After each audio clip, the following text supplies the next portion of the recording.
அனைவருக்கும் வணக்கம். Welcome to தத்துவமசி சேனல். இன்றைக்கி நம்ம சென்னைக்கு பக்கத்தில் சுமார் 1500 வருடங்கள் பழமை வாய்ந்த சூரிய பகவானால் பூஜை செய்யப்பட்ட ஞாயிறு என்னும் திருத்தலத்தில் புஷ்பரதீஸ்வரர் கோவிலை பற்றி தாங்க பார்க்க போகிறோம்.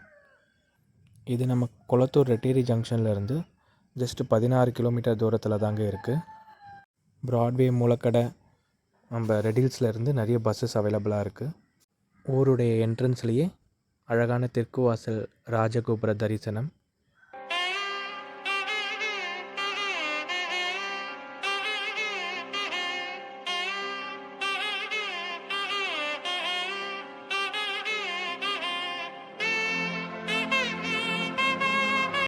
கோபுரம் நுழைஞ்சி உள்ளே போனவனே நம்ம சுவாமியுடைய வலது பக்கத்தில் பார்வதி தேவியானவங்க சொர்ணாம்பிகை என்ற பெயருடைய இங்கே கோயில் கொண்டு இருக்காங்க. இந்த கோவிலினுடைய பழமையை இங்கே இருக்க தூண்களே பேசுதுங்க. மிக ரம்மியமான சூழ்நிலையில் சொர்ணாம்பிகை கோயில் கொண்டு இருக்காங்க. அதை அடுத்து நம்ம நந்தியம்பெருமான் வணங்கிய நிலையில் நம்ம புஷ்பரதீஸ்வரரை தரிசிக்கலாம். இந்த கோவிலினுடைய ஸ்தல வரலாறை நம்ம பார்க்க போனால், நம்ம சூரிய பகவான் விஸ்வகர்மாவுடைய மகளை திருமணம் செய்து கொள்கிறார். அப்பொழுது சூரியனினுடைய மனைவி அவருடைய வெப்ப ஆற்றலை தாங்க முடியாமல் தன் தந்தையுடனே சென்று விடுகிறார். அந்த சாபத்தின் காரணமாக தன் பிரகாசம் முழுவதையும் இழக்கிறார் சூரிய பகவான். தன் மனைவியுடன் இணைய வேண்டி சூரிய பகவான் சிவனை நோக்கி தவம் செய்கிறார். அப்பொழுது சிவபெருமான் ஒரு தாமரை மலர் மீது பிரகாசமாக சூரிய பகவானுக்கு அருள்பாலித்து அவரினுடைய சாபத்தை போக்குகிறார். சூரிய பகவானும் தன் மனைவியுடன் இணைந்து அன்றிலிருந்து இன்று வரை சூரிய பகவான் சிவபூஜை செய்து வருவதாக நம்பப்படுகிறது. அதனால் இத்திருக்கோவில் சூரிய பரிகார ஸ்தலமாக அனைவராலும் வணங்கப்படுகிறது.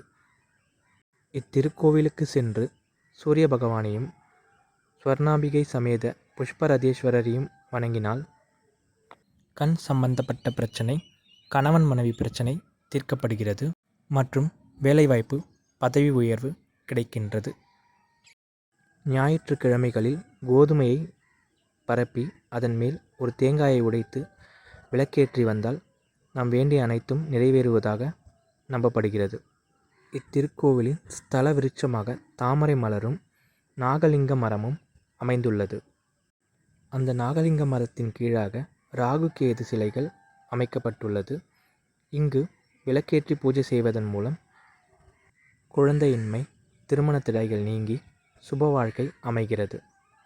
இத்திருக்கோவிலில் எங்கும் காண முடியாத அக்ஷய பாத்திரத்திற்கு நிகரான திருவோடு மரம் உள்ளது. ஒரு காலத்தில் சங்கிலி நாச்சியார் என்ற பெண் இந்த ஞாயிறு ஸ்தலத்தில் பிறந்து சிவத்தொண்டு செய்து வந்தார். அப்பொழுது நால்வரில் ஒருவரான சுந்தரர் சங்கிலி நாச்சியாரை திருமணம் செய்து கொண்டு அருள்பாலித்தார். அப்படிப்பட்ட சங்கிலி நாச்சியாருக்கு இத்திருக்கோவிலில் ஒரு தனி சந்நிதி உள்ளது. சரிங்க, இப்போ நம்ம இத்திருக்கோவில் கட்டப்பட்ட வரலாற்றை பார்ப்போம். சுமார் 1500 வருடங்களுக்கு முன்னாடி ஒரு சோழ மகாராஜா இந்த பக்கம் சென்று கொண்டிருந்த போது இங்குள்ள தாமரை குளத்தில் ஒரு பிரகாசமான தாமரையை பார்க்கிறார். அவர் அத்தாமரையை பறிக்க ஆசைப்பட்டு குளத்தில் இறங்கி அத்தாமரையை பறிக்க முயன்றார். அப்பொழுது அத்தாமரை அவர் கையில் அகப்படாமல் நகன்று சென்று கொண்டிருந்தது. பொறுமையை இழந்த அந்த சோழ மன்னர் தன் வாளால் அத்தாமரையை வெட்ட முற்பட்டார். வெட்டிய அத்தருணம் தாமரை குளத்திலிருந்து வெட்டப்பட்ட இடத்தில் இரத்தம் பீரிட்டு அடித்தது. குளம் முழுவதும் செம்மையாக மாறியது.